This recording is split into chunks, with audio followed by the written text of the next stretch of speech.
All right, man, let's talk about this because this is one of the most random matchups we've seen in a minute. Petr Yan versus Marcus McGhee. Yep, that's really happening. This is not UFC 4 career mode, not some simulation. This is real life. Like, this is the actual co-main event on a legit UFC card. Petr freaking Yan, the guy who went a war with Aljo, probably beat Sean O'Malley, depending on, who you ask, and styled on Jose Aldo, is now fighting Marcus McGhee. And man, people were roasting this matchup when it dropped. One dude said McGhee looked like a default character you get when your Skyrim mod doesn't load up. Another said he looks like a 46-year-old Muay Thai janitor who wandered into the UFC gym and just stuck around. And bro, someone even called him the hobo RoboCop, and I haven't been able to unsee that ever since. Like, that one kind of lives rent-free right now. But for reals, jokes aside, McGhee is no joke. This guy can bang. He's quick, he hits hard, and he's coming off that clean performance against Jonathan Martinez. He's 35, yeah, sure, but he's riding momentum, and he's training with a solid team. And let's be honest, man, the UFC didn't just randomly throw him in here.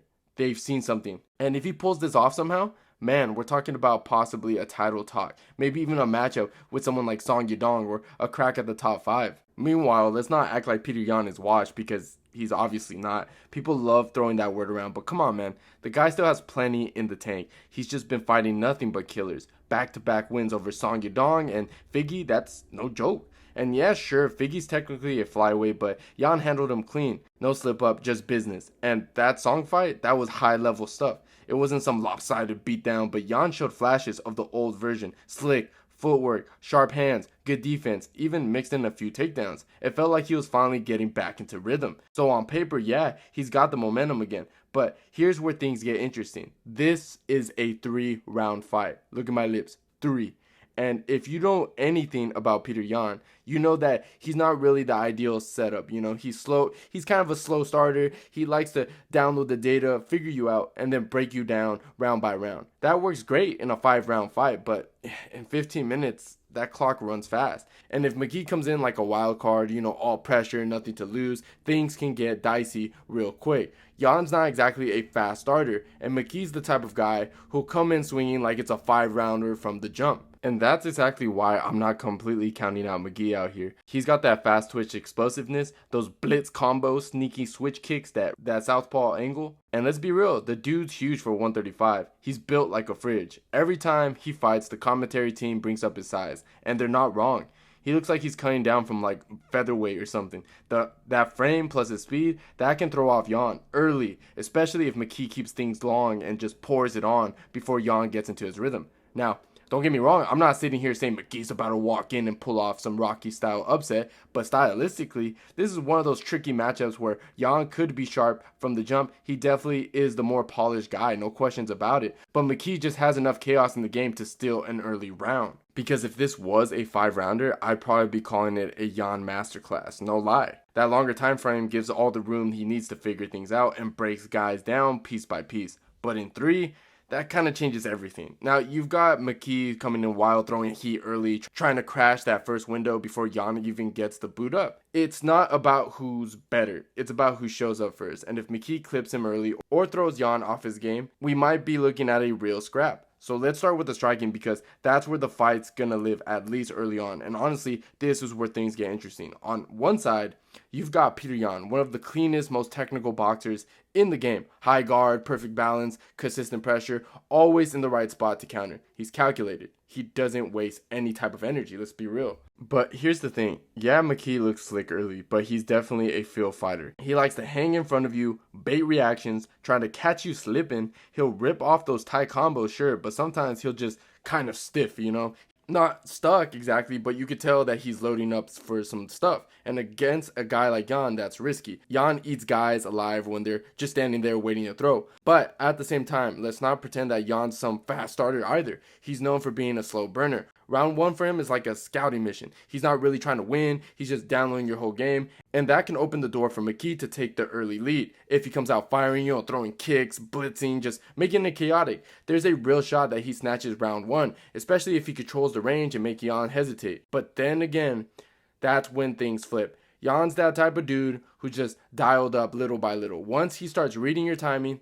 man, he's just crazy. He'll sneak in that tight straight, dig in that left hook to the body, start cutting angles, and low-key. And one of the most underrated parts of his game, he mixes levels so casually. You think you're in a boxing match, and then the next thing you know, he'll shoot for a double leg, and you're just staring at the ceiling like, wait, what just happened? So the real question is, can McGhee hang once that momentum shifts? Can he still move the same once Yan starts walking him down, checking kicks, crowding his combos, and start mixing in just enough for a takedown threat to throw him off his rhythm? And honestly, one area that might become a serious issue, like a fight-changing kind of problem, is those leg kicks, because we've seen it before. McGhee has some trouble there.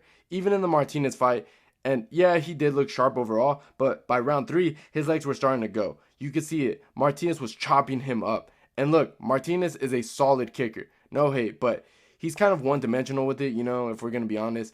He'll just keep hammering that outside calf over and over, and it works, but it's predictable.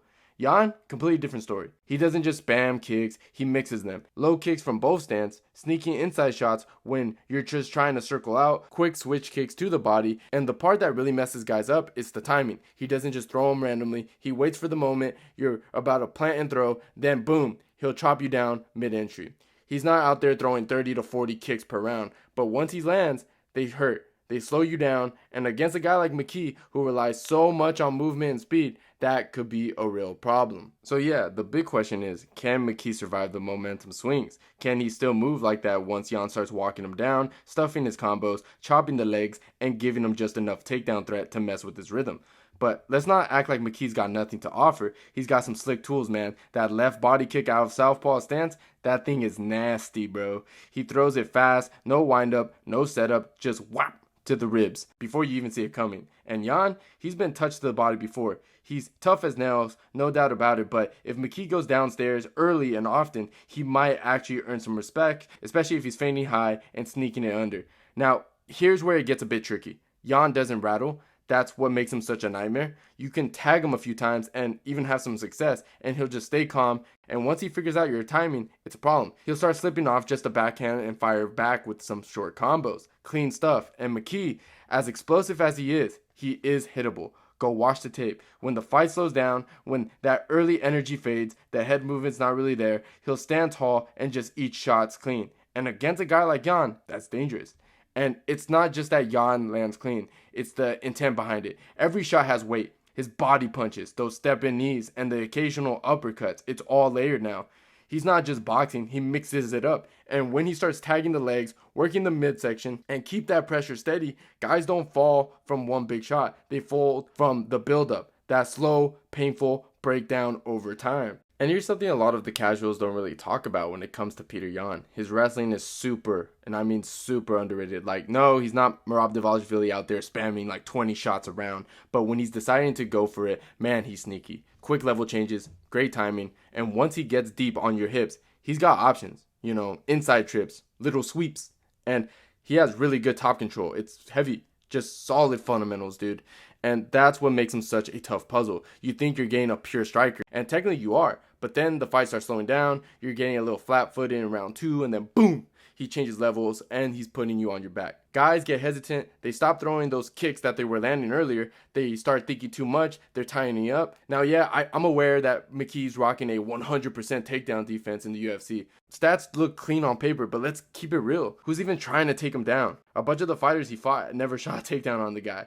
Those aren't high-level wrestlers. That number doesn't mean much if you haven't been tested by someone with Yan's timing and setup.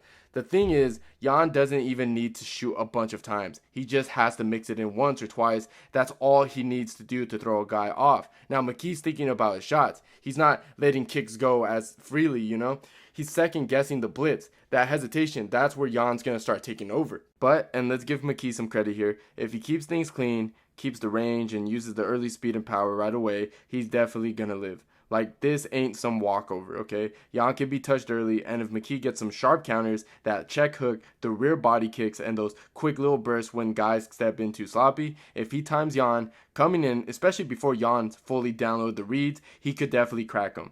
I'm not saying he's going to flatline him or anything like that, but he could wobble him, steal around, or at least shift the momentum. And in a 3-rounder fight, that matters a lot, because if McGhee bags the first round, now Yan is in a weird spot where he has to play catch-up, and that's not really where he thrives. He's at his best when he's setting the pace, walking guys down, and breaking them slowly. But if he drops round 1, now round 2 is high stakes. Now he's under pressure to even it up. And if McGhee stays calm and keeps tagging him from the outside, it gets really dicey. So let's say McGhee comes out hot, just for an argument's sake, okay? He keeps Yan at the end of his kicks, stays mobile, rips that fast rear body shots, land a few 2 or 3s, boom, boom, boom, and makes Yan hesitate just a little bit. That's not crazy. That's very possible. He's fast, he's explosive, and this is the biggest opportunity of his life. You better believe if he's showing up, firing up, and ready to prove that he belongs in there. But here's the thing, man. That energy, it doesn't last forever, especially not against a dude like Yan. He's not just trying to survive those early flurries. He's watching. That's the difference. While McGhee's out there throwing heat and trying to explode through openings, Yan's in the lab. He's clocking the patterns, tracking with those hands when they drop, how McGhee's exit, when the hips do, when he's kicking. And once round 2 hits, that's when the flip switches, okay? That's when Yan starts marching forward with purpose, that high guard coming up. He's tighter with the feints, more calculated with his pressure. Then it jabs to the body, low kicks, step-in elbows, clinch, just little pieces added up. And the second McGhee slows down, even slightly, Yan's jumping on it. Suddenly, McGhee's on the back foot, stuck near the fence, hesitating on kicks. The combos aren't coming out clean anymore, and you can see it, the little bit of doubt creeping in. But with all that being said, I do see it being competitive. But I'm still picking Yan by decision. Maybe 29-28 if McGhee shows out early. But by round 3, I think it's all Yan. Too sharp, too locked in. I mean, at the end of the day, this is freaking Petr Yan, But what do you guys think? Let me know in the comments down below. And if you enjoyed the video, please leave a like. And don't forget to subscribe to the channel if you haven't already. And like always, guys, I'll see you guys on my next one.